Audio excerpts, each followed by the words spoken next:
programs. It's time for English News Edition on the presentation alongside I, Evariste Nyonguru. Without further delaying, headlines first. This Tuesday, the Burundian head of state Evariste Ndayishimiye presided over the swearing-in ceremony of the new administrator of Kiganda Communion in Gitega province. On this occasion, he urged church leaders, civil servants and intellectuals to set an exemplary by actively contributing to community development initiatives. Under the auspices of Burundian Ombudsman Aimé Laurentine Kanyana, Trade in the Goods Exchange Forum was held in Bujumbura, bringing together stakeholders for 2 days of discussions on idea sharing aimed at addressing common challenges in the trade and logistics sector. This was the headlines. Will come now in details. As I was saying, so far in top stories, this Tuesday, Burundian head of state Evariste Ndayishimiye presided over the swearing-in ceremony of the new administrator of Kiganda Communion in Gitega province. On the occasion, he called upon church leaders, civil servants, and intellectuals to lead by example in community development efforts. The second deputy speaker of the National Assembly, Busesia Ngezimana, has expressed satisfaction with the progress of the rehabilitation works on the Kayongozi mine hydropower plant and commended the use of durable materials in the project. She made this statement on Monday following a visit to the dam located on Nhanda Hill. More details with LC Aurora Kamkama, our colleague. Vice President of the National Assembly, Busesia Ngezimana, visited the mini hydroelectric power station in the Kayongozi zone, Uyigi, Buhumuza province, which generates the Kayongozi zone with electricity. The objective was to see the progress of the rehabilitation of the mini dam that was destroyed more than 2 months ago. The reason why the population of Kayongozi had no electricity till now. The Jetra Society that rehabilitates that hydroelectric mini dam of Kayongozi has said that it is not the first time that accident occurs. At the beginning of the project, they were using uncurable materials, but now they are using sustainable equipment. In her speech, Busesia Ngezimana has said to be satisfied of the step already made, and has reassured the population of Kayongozi that they will get electricity very soon. After that visit, Busesia Ngezimana visited the charitable center of Saint François d'Assise of Kananisha Hill, Kayongozi sector of Rigi Commune. In that center are orphanage, in psychiatric center, in handicapped center, old people house, the ill and the vulnerable house.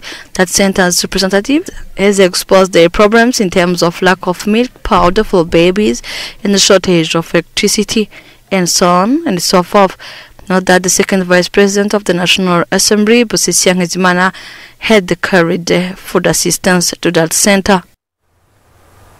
Yes, we keep on our news edition. This Tuesday in Bujumbura, a forum on trade and the goods exchange was organized under the auspices of Burundian Ombudsman Aimé Laurentine Kanyana. Participants will spend 2 days discussing and sharing ideas on how to overcome the common challenges facing the trade. It is expected that the project will bring an added value for the population in particular and for the country in general. Jackson Irakoze reporting. Under the theme, Unlocking Africa's Trade Potential Through Efficient Trade Logistics, this 60th edition of the Global Logistics Convention is held under the high patronage of the Burundian Ombudsman Aimé Laurentine Kanyana. It was announced that participants will reflect for 2 days on the challenges and solutions related to improving smooth and efficient trade. As mentioned in various speeches by the attendees, the focus will be on analyzing issues related to international logistics value chains, the impact of emerging technologies on trade, green and responsible logistics, and regional integration, particularly through the implementation of instruments under the African Continental Free Trade Area. It was emphasized that East African logistic corridors must be strengthened, and the digital and customs interconnectivity has become an imperative. Customs barriers need to be brought under control. The event, it is a regional event which aims to talk about logistics in trade, in international trade. It means that this conference is to highlight how Burundi can benefit from this conference in order to reduce costs and the delays in logistics in order to get goods on right costs. This was also an opportunity to visit the stands of customs and freight forwarding agencies to learn about the successes and the services they offer. It should be noted that around 10 countries are participating in this 60th edition of the Global Logistics Convention held in Burundi's economic capital, Bujumbura. Wow, for 20 years now, the CNDD-FDD political party has been at the whelm of the country. In this edition, let's take a closer look at the achievements made by this political party in the economic sector. Emma Gloria Ishimwe. Since coming to power in 2005, the CNDD-FDD party has injected new momentum into the country's economic development with a strong focus on agriculture and livestock. Leaders encourage the population to embrace modern farming, leading by example through model fields and abundant harvests. The state launched an extensive program of cooperatives across the country, each agricultural cooperative receiving financial support of 10 million Burundian francs to boost production and ensure surpluses. The strategy of pooling land, selected seeds, and agricultural calendars has significantly increased productivity. The guiding principle was clear: every mouth must have food, every pocket must have money. To support this momentum, the government facilitated access to fertilizers, notably to the FOMI factory, inaugurated in September 2019 by the late President Pierre Nkurunziza. These fertilizers not only improved yields, but also contributed to soil protection. New practices such as greenhouse farming, dry season irrigation, and rice cultivation gradually took hold. Export crops like coffee and tea were consolidated, while avocado has recently emerged as a strategic product for generating foreign currency. The state also established a structure for purchasing agricultural produce to prevent farmers from limiting themselves and to enable them to market their surpluses. In livestock, the policy of distributing modern dairy cows in several regions increased soil fertility through manure. Local breeds, once threatened with extinction, were also preserved. Small-scale farming of rabbits, pigs and poultry was promoted, particularly through distribution campaigns targeting vulnerable households. Fish farming and the creation of modern animal breeding centers also experienced a remarkable growth. Regarded as a pillar of economic development, the mining sector underwent major reforms under the ruling party's leadership. The legal framework was revised to facilitate investment while ensuring transparency and safeguarding national interests. The goal: to attract foreign capital, stimulate production, and secure sustainable economic benefits for the country. With the predominantly young population, the government invested in empowering the new generation. The establishment of the Youth Investment Bank and the PAEJ program provided concrete support for projects initiated by young entrepreneurs. These initiatives promoted self-employment, reduced unemployment, and improved living standards for many families. President Evariste Ndayishimiye praised the impact of PAEJ and encouraged young people to engage in productive activities rather than waiting for administrative jobs. The infrastructure sector also recorded notable progress. Weekly community works carried out in synergy with authorities enabled the construction of schools, health centers, and paved roads throughout the country. Among the flagship achievements were the Ntare House Presidential Palace, inaugurated in September 2019 under the late President Nkurunziza, an especially notable milestone given that the presidency previously had no dedicated offices. Hydroelectric dams such as Gigi Murembwe, as well as the renovation of Bujumbura Port and the Intwari Stadium, now meeting international standards. the expansion of Mekia Ndadaye International Airport and the launch of the Uvinza Musongati Railway also marked key steps in facilitating trade and strengthening regional integration. Over the past 20 years of governance, a major reform reshaped the public finance sector with the establishment of the Burundi Revenue Authority. This reform significantly improved tax and customs collection, thereby strengthening state revenues. Unlike the old customs system, the Burundian Revenue Authority operates under modern standards, providing better monitoring of trade flows, both imports and exports, while simplifying procedures for taxpayers. The Burundian Revenue Authority was also designed to support Burundi's regional economic integration, particularly within the East African community, by easing cross-border trade and enhancing the country's competitiveness in the region. In terms of good governance and combating economic malpractice, the 20 years of the ruling party's administration have been marked by several initiatives. Authorities were encouraged to serve citizens with proximity and accountability. For instance, the phone numbers of officials,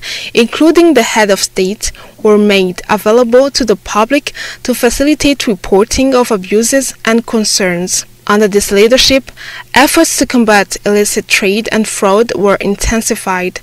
Officials who failed to meet these standards were dismissed, with appointments increasingly based on competence rather than favoritism. Furthermore, platforms for dialogue and consultation were organized to allow citizens to express themselves and contribute to public management. These initiatives are part of President Evariste Ndayishimiye's vision, as he constantly urges Burundians to fight corruption and safeguard national resources. Overall, 2 decades of governance under the ruling party have been characterized by reforms and action geared toward the country's development. Every Burundian is thus called upon to continue their commitment and contribute to ensure that Burundi achieves the progress it aspires to.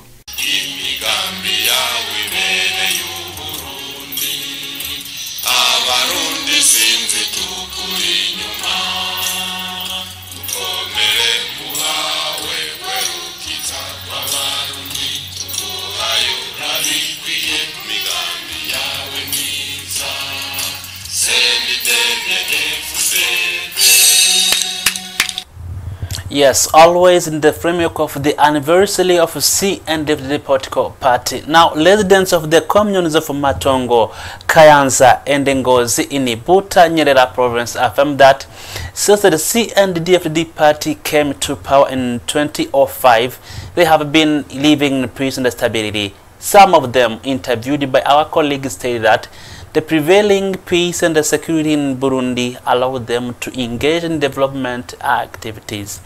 Aurora Edisi Kamkama once again. Once in Matongo, Kayanza, and Ngozi localities of Nyerere province, one can see easily that there is a big movement of the inhabitants of those localities. The inhabitants of those localities with whom we talked claimed that before 2005 they weren't free enough because of insecurity.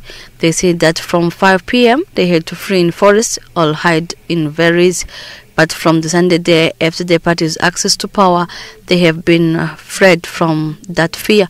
Those people salute the fact that today security and the defense corps represent all Burundians, men and the women, whereas they used to come from just one region. From the access to power of the CNDD-FDD party, those people say that they now live peacefully and they can eat and sleep at ease, and moreover, they feel protected.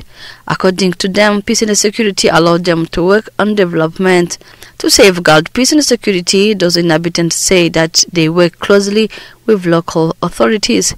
Note that those testimonies were gathered just few days before the CNDD-FDD party's 20th anniversary in office celebrations.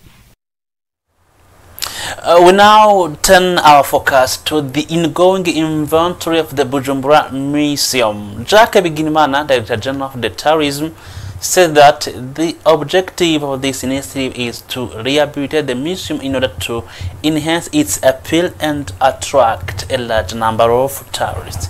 Marius Mohigwe. This museum of Bujumbura has a long history. Created back in 1975, it has faced many constraints following the repeated crises that shook Burundi. Meanwhile, it is now operational and innovations have been made to maintain it properly, including well-maintained animals, as Jacques Bigirimana, the Director General of Tourism, explained. He reported that it is cleaner compared to the time before his appointment as the head of General Manager. He suddenly researched the partners with the support of the ministry, and they continue to plant traditional trees as an environment that can be an area of celebrations. Recently, the government has funded the rehabilitation of 5 public spaces, including this museum, said Jacques Bigirimana, the Director General of Tourism. This museum now aims at importing new animals to attract new tourists. It was a great pleasure to be with you, dear viewers of Burundi National TV. It's by here we wrap up our edition. Thank you for being with us. Catch you later.